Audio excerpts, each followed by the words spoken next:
नमस्ते सबैजनालाई। अहिले चाहिँ विराटनगरको हालत यस्तो छ हेर्नुहोस्, यस्तो घाम लागेको छ है, बाहिर निक्लिन सक्नु छ, भित्र बस्दा पनि यस्तो घाम ढल्किन्छ। बिचरा यहाँ एउटा मैरा रहेछ, गर्मीले प्याक भइरहेछ। हाम्रो घर यहाँ छ, यता चाहिँ हाम्रो घर भयो, अनि यता चाहिँ यो होटल मोनास्ट्रीको पछाडिपट्टिको भाग हो है। यहाँ चाहिँ मैला आएको छ, शीतलमा घाम छ, कहीँ जाने बस्ने ठाउँ छैन, यस्तो छ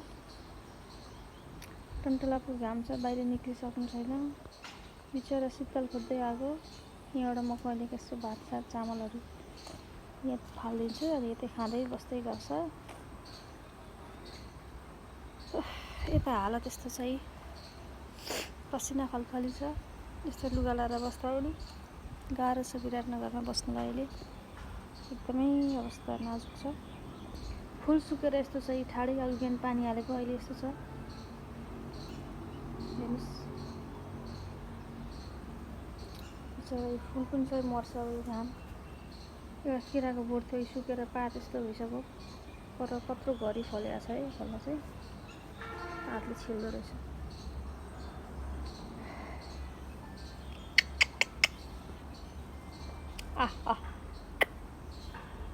त्यही आइरहन्छ क्या यो। मैले के दिन्छु ल, अब के दिनु अहिले, के छैन। मलाई अलिकति चामल दिनु पर्यो। चामल होइन, भात छ यहाँ फ्रिजमा, भात राखेको छु कि। मलाई बट्टो भात छ, भात दिन्छु।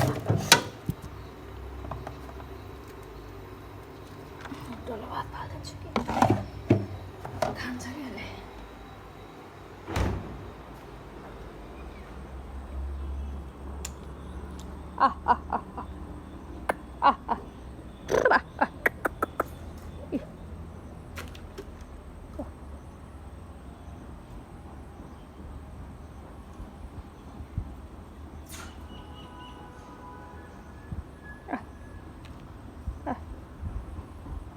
त्यो त अहिले खोजेर खान्छ कि अब त्यसरी।